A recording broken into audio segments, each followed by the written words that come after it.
আসসালামু আলাইকুম রহমতুল্লাহি তাআলা বারাকাতুহু। রমজান মাস এলেই আমাদের মনের ভিতর নানান রকমের প্রশ্ন বারবার ঢেউ খেলে। যেমন তারাবির নামাজ জামাতের সঙ্গে আদায় করা রাসূলুল্লাহ সাল্লাল্লাহু তাআলা আলাইহি ওয়াসাল্লামের যুগের থেকেই ছিল নাকি হযরতে ওমর রাদিয়াল্লাহু তাআলা আনহুর যুগে প্রথমে শুরু করা হয়েছিল, এবং আজকের যুগে আমরা যে তারাবির নামাজ পড়ছি তা কি শরীয়ত সম্মত, তা কি দলিল ভিত্তিক, বা তারাবির নামাজ 8 রাকাত না 20 রাকাত? এই প্রশ্নগুলোর উত্তর ইনশাআল্লাহু তাআলা সহিহ হাদিস এবং সাহাবায়ে কেরামের আমল থেকে এবং 1500 বছরের উম্মতের ঐক্যমতের ভিত্তিতে আমরা জানব। রাসূলুল্লাহ সাল্লাল্লাহু তাআলা আলাইহি ওয়াসাল্লামের যুগে তারাবির নামাজের যে পদ্ধতি ছিল তা নিয়ে আজকে অনেক ভুল ধারণা ছড়িয়ে আছে।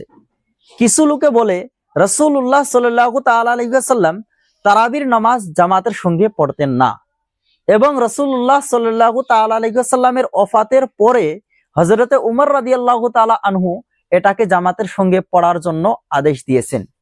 এটা একদম ভুল ধারণা। হাদিসের ভিতরে এসেছে, আন আয়েশা উম্মুল মুমিনিন রাদিয়াল্লাহু তাআলা আনহা আন্না রাসূলুল্লাহ সাল্লাল্লাহু তাআলা আলাইহি ওয়াসাল্লাম সাল্লা যাতা লাইলাতিন ফিল মসজিদ ফাসাল্লা বিসালাতিহি নাস সুম্মা সাল্লা মিনাল কাবিলাতি ফাকাসুরান নাস সুম্মা ইজতামাউ মিনাল লাইলাতি সালিসা আবির রাবিআহ ফালাম ইয়াখরুজ ইলাইহিম রাসূলুল্লাহ সাল্লাল্লাহু তাআলা আলাইহি ওয়াসাল্লাম। উম্মুল মুমিনিন হযরতে আয়েশা রাদিয়াল্লাহু তাআলা আনহা বর্ণনা করেন যে রাসূলুল্লাহ সাল্লাল্লাহু তাআলা আলাইহি ওয়াসাল্লাম এক রাতে মসজিদে নামাজ আদায় করলেন। তখন কিছু মানুষ তিনার সঙ্গে নামাজ আদায় করলো। পরবর্তী রাতে তিনি আবারও নামাজ আদায় করলেন, ফলে মানুষের সংখ্যা আরো বেড়ে গেল। এরপর তৃতীয় বা চতুর্থ রাতে মানুষ একত্রিত হলো, কিন্তু সেদিন রাতে রাসূলুল্লাহ সাল্লাল্লাহু তাআলা আলাইহি ওয়াসাল্লাম তাদের কাছে বের হয়ে আসলেন না। এই হাদিসটির দ্বারা বোঝা যায় যে নবী করিম সাল্লাল্লাহু তাআলা আলাইহি ওয়াসাল্লামের জামানা থেকে তারাবির নামাজ জামাতের সঙ্গে আদায় করা হতো। কিন্তু হাদিসটা শোনার পর একটা প্রশ্ন দিলের ভিতর জাগ্রত হয় যে যদি রাসূলুল্লাহ সাল্লাল্লাহু তাআলা আলাইহি ওয়াসাল্লাম এই তারাবির নামাজকে জামাতের সঙ্গে পড়া ছেড়ে দিয়েছিলেন, তাহলে হযরতে উমর রাদিয়াল্লাহু তাআলা আনহু সেটাকে আবার কিসের জন্য জামাতের সঙ্গে আদায় করার জন্য হুকুম দিলেন? এর কারণ হলো রাসূলুল্লাহ সাল্লাল্লাহু তাআলা আলাইহি ওয়াসাল্লাম নিজেই বলেছেন, ফালাম্মা আসবাহা ক্বালা ক্বাদ রাআইতুল্লাযী সানাতুম ওয়া লাম ইয়ামনা'নি মিনাল খুরুজি ইলাইকুম ইল্লা আন্নী খাশীতু আন তুফরাদা আলাইকুম। তো সকালে রাসূলুল্লাহ সাল্লাল্লাহু তাআলা আলাইহি ওয়াসাল্লাম বললেন, তোমরা যা করেছিলে আমি তা লক্ষ্য করেছি। তোমাদের কাছে বের হয়ে আসা থেকে আমাকে একটি আশঙ্কা বিরত রেখেছে, সেটি হলো এই নামাজ তোমাদের উপর ফরজ করে দেওয়া হতে পারে। অর্থাৎ যতদিন রাসূলুল্লাহ সাল্লাল্লাহু তাআলা আলাইহি ওয়াসাল্লাম জীবিত ছিলেন ওহী নাজিল হওয়ার সম্ভাবনা ছিল, তাই তিনি চেয়েছিলেন মানুষ যেন ঘরে ঘরে নফল হিসেবে পড়ে। কিন্তু যখন তিনি দুনিয়া থেকে পর্দা করলেন তখন ওহী নাজিল হওয়ার দরজা বন্ধ হয়ে গেল। এরপর আর ফরজ হওয়ার কোনো আশঙ্কা নেই। আর রোজা ফরজ হওয়ার মূল উদ্দেশ্য কি, এ বিষয়ে বিস্তারিত জানার জন্য উপরে দেওয়া আই বাটনে ক্লিক করে ভিডিওটি দেখে নিতে পারেন।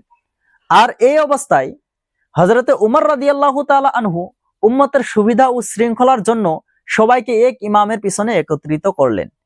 এটা নতুন কিছু চালু করা নয়, বরং রাসূলুল্লাহ সাল্লাল্লাহু তাআলা আলাইহি সাল্লামের সুন্নতকেই সুসংগঠিত করা। এখন কথা হলো তারাবির নামাজ 8 রাকাত না 20 রাকাত? হাদিসের ভিতর পাওয়া যায় খুলাফায়ে রাশিদিনের মধ্যে হযরতে উমর রাদিয়াল্লাহু তাআলা আনহু সাহাবাদের ঐক্যমতে তারাবির জামাতকে সুসংগঠিত করেন। সুনানে কুবরার ভিতরে উল্লেখ আছে যে আনিস সাইব ইবনে ইয়াজিদ রাদিয়াল্লাহু তাআলা আনহু قال কানু ইয়াকুমুনা আলা আহদি উমর ইবনুল খাত্তাব রাদিয়াল্লাহু তাআলা আনহু ফি শাহরি রমাদান বি20 রাকাহ। হযরতে সাইব ইবনে ইয়াজিদ রাদিয়াল্লাহু তাআলা আনহু বলেন, হযরতে উমর ইবনুল খাত্তাব রাদিয়াল্লাহু তাআলা আনহুর যুগে লোকেরা রমজান মাসে 20 রাকাত নামাজ পড়তো। ইমামে বাইহাক্কি বলেছেন ইসনাদুহু সহিহ, অর্থাৎ এর সনদ সহিহ। আর উমর রাদিয়াল্লাহু তাআলা আনহুর সময় অসংখ্য সাহাবা জীবিত ছিলেন, কিন্তু কেউ আপত্তি করেননি। তাতে বোঝা যায় যে এটি ইজমার দ্বারা প্রমাণিত। আর ইজমা শরীয়তের অকাট্য দলিল। আর রাসূলুল্লাহ সাল্লাল্লাহু তাআলা আলাইহি ওয়াসাল্লাম বলেছেন, ফাআলাইকুম বিসুন্নতি ওয়া সুন্নাতিল খুলাফাইল মাহদিয়্যিন আর-রাশিদিন তামাসসাকু বিহা ওয়া আদ্দু আলাইহা। অতএব তোমাদের উপর আবশ্যক হলো আমার সুন্নাহ এবং আমার হেদায়েত প্রাপ্ত সৎ পথ প্রাপ্ত খলিফাদের সুন্নাহ। তোমরা তা দৃঢ়ভাবে আঁকড়ে ধরো এবং শক্তভাবে তা অবলম্বন করো। আর যারা 8 রাকাতের কথা বলে থাকেন তারা সচরাচর এই হাদিসটি তুলে ধরেন।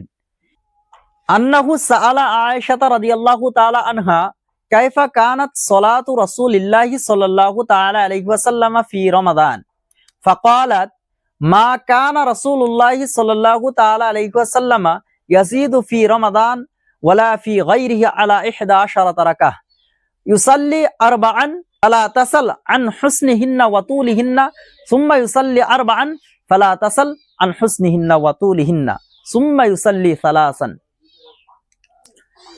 এক ব্যক্তি হযরতে আয়েশা রাদিয়াল্লাহু তাআলা আনহাকে জিজ্ঞাসা করলেন, রমজান মাসে রাসূলুল্লাহ সাল্লাল্লাহু তাআলা আলাইহি ওয়াসাল্লামের নামাজ কেমন ছিল?